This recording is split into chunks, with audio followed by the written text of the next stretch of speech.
बेबाक अंदाज में एक बार फिर से आपका स्वागत है। पेट्रोल डीजल की दिवाली, आम लोगों का दिवाला,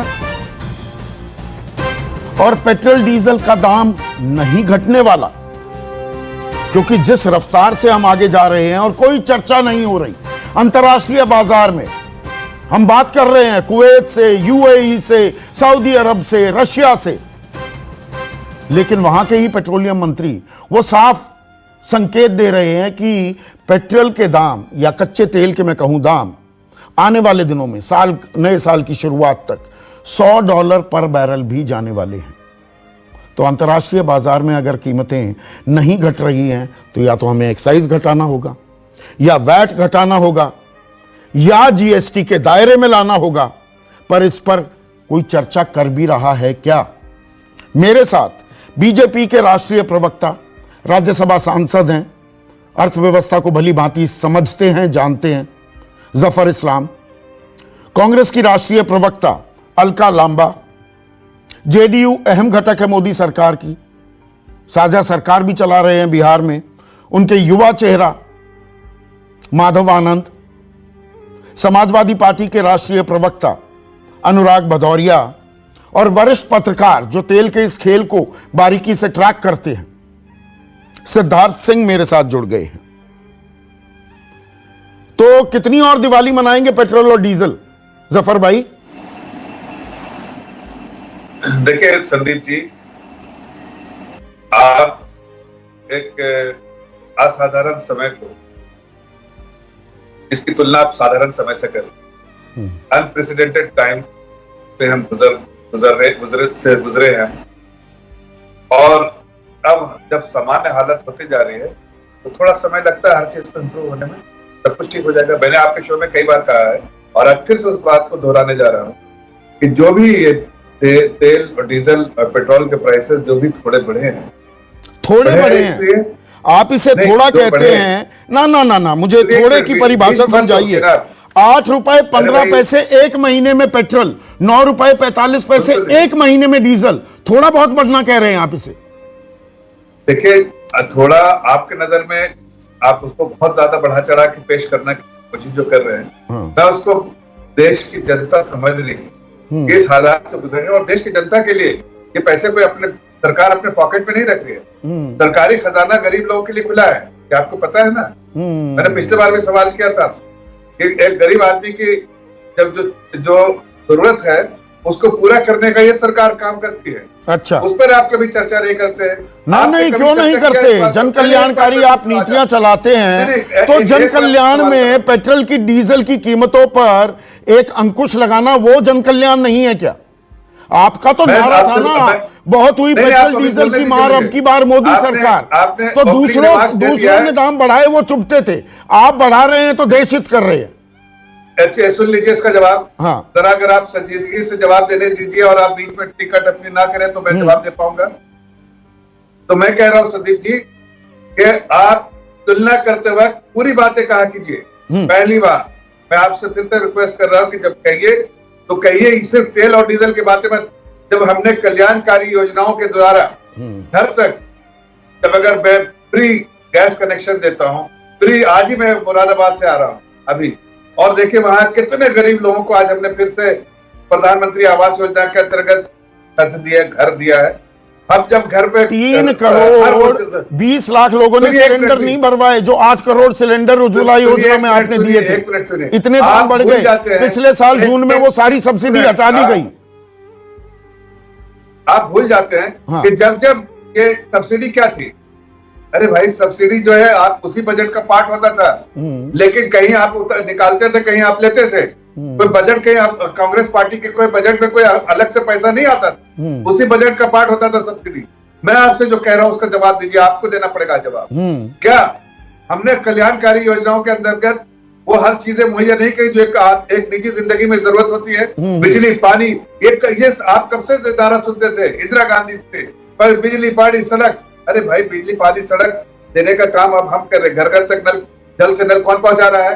आपकी सरकार पहले नहीं पहुंचाए, उसके बारे में नहीं सवाल करेंगे कि जल से नल, नल से जल, घर घर तक पहुंचाने का इसी सरकार ने काम किया ना। और आपको बताना चाहता हूं तो सीमा क्या है? मतलब 200 रुपए कर दीजिए ना।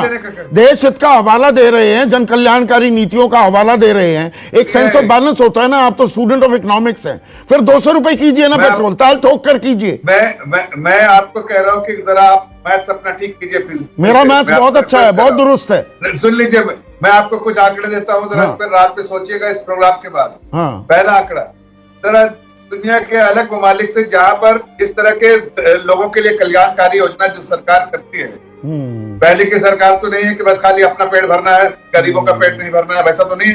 तो अगर करती है तो वहां पर पेट्रोल के दाम कितने हैं जरा देखिए, बताइए। आप वेस्टर्न वर्ल्ड में देखिए कितना है पेट्रोल के दाम। 75 रुपए है अमेरिका में। अमेरिका का उदाहरण दे देता हूँ।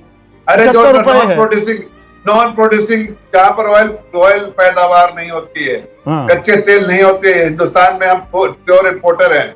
सारे के सारे पड़ोसी मुल्कों के मैंने उदाहरण पहले भी दिए थे। 50 रुपए से 80 रुपए के बीच में अफगानिस्तान, पाकिस्तान, भूटान, नेपाल, बांग्लादेश, वहां पर दाम क्यों है? सोच पर अब तरस आ रहा है संजय जी।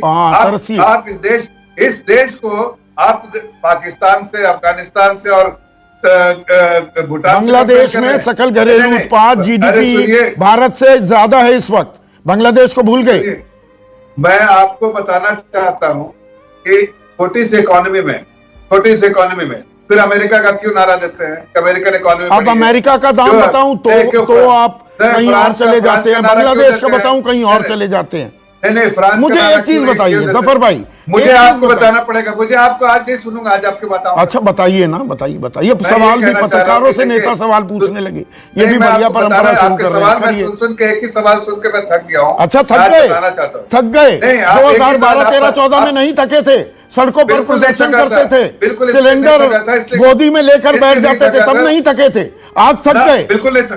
बिल्कुल नहीं थका था, इसलिए कि तब कोई गरीबों के हाथ थामने वाला नहीं था। अच्छा। ये सरकार गरीबों का हाथ थामने, ठीक है, गरीबों की बात कर रहे हैं। अब मैं एक सवाल आपसे पूछ लूं जफर भाई, मुझे ये बताइए, ये किस पंडित जी ने बताया, ये कौन सा मार्केट का फॉर्मूला है कि हर दिन 35 पैसे बढ़ेंगे पेट्रोल और डीजल के दाम? ये कौन सी डायनेमिक प्राइसिंग है? मैंने आज पूरे दिन रिसर्च की है, रोज 35 पैसे सुबह 6 बजे। कौन सा गणित है? के साथ देखिए, आप रिसर्च किया होगा ना, रिसर्च के साथ कुछ रैशनल्स भी होते हैं, कुछ कंपल्शंस भी होते हैं। क्या कंपल्शन है? बाजार के हवाले है तो रोज 35 पैसे, ना 34, ना 36, ना 32, ना 38, रोज 35 पैसे। आप सुन तो लीजिए, मैं कह रहा हूँ कि हर डिसीजन के पीछे एक रैशनल होता है। अच्छा, रैशनल, अगर उस रैशनल के हिसाब से देखेंगे तो आप जस्टिफाई करेगा। रिसर्च में कहाँ ढूंढ रहे हैं कि 35 पैसा होना चाहिए, 38 पैसा? अच्छा, आप भी गलत कर रहे हैं संदीप जी।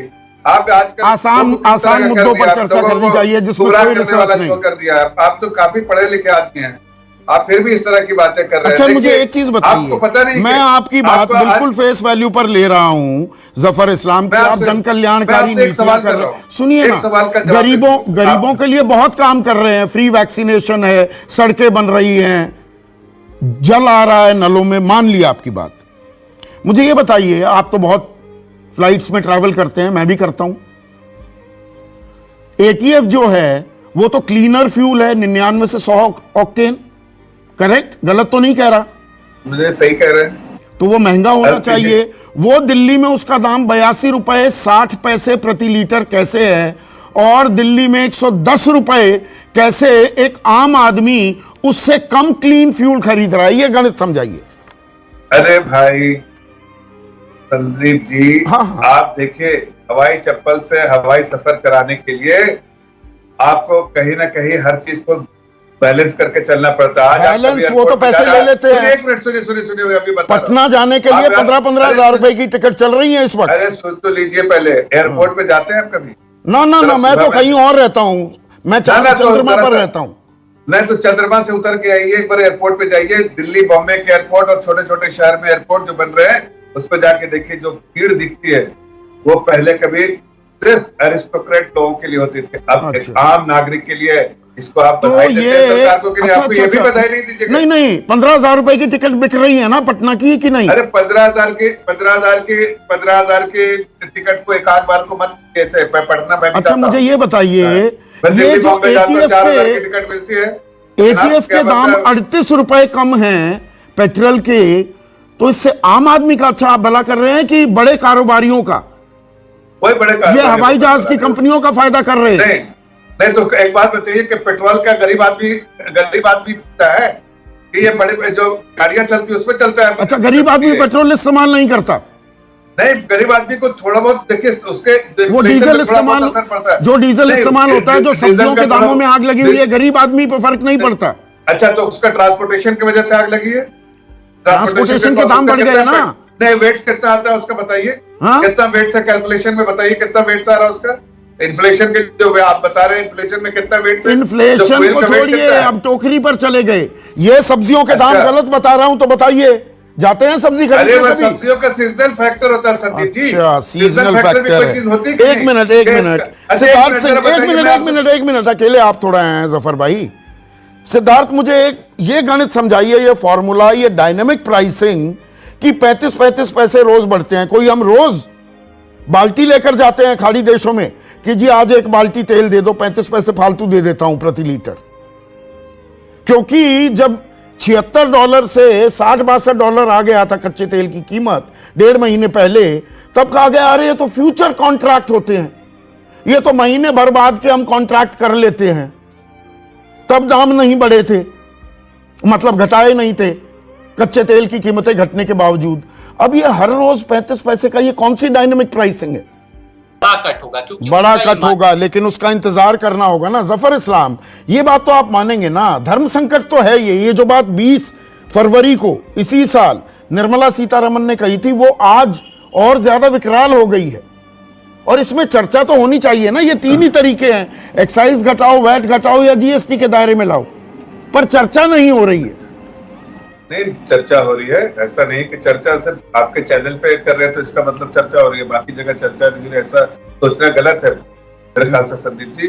चर्चा हो रही, सरकार ये संवेदनशील सरकार है, सोचती है हर चीज से उसके बारे में और सही फैसला लेती है जो देश हित में हो और लोगों के हित में हो, लोगों के हित में फैसला लेती है। अब मैं आपसे ये कह रहा हूँ कि देखिए, अगर ये अलका लांबा जी इतने बड़ी बड़ी बातें कह रही थी, अगर उनको वाकई कांग्रेस पार्टी को कोई अधिकार नहीं है कहने का, और अगर अधिकार है उस वक्त जब ये कहते हैं कि पूरा वैट जीरो कर दे, चलो मैं वैट जीरो 17 राज्यों में तो बीजेपी की सरकार है, आपकी राज्य सरकार है। नहीं, आप हम पे उंगली उठा रहे हैं, पहले अपने खुद अपने गरीबा में। अच्छा, 3 राज्य करें, 17 राज्यों को करने की जरूरत नहीं। एक मिनट संदीप जी, आपकी तकलीफ तो तकलीफ ना, विपक्ष चला रहा है ये देश, या सत्ता आपके हाथ में है? ये मैं हमारे हाथ में है, सुन लीजिए। मैं सुन रहा, इसलिए कह रहा हूँ सत्ता हाथ पे, इसीलिए हम गरीबों को एम्पावर कर रहे हैं।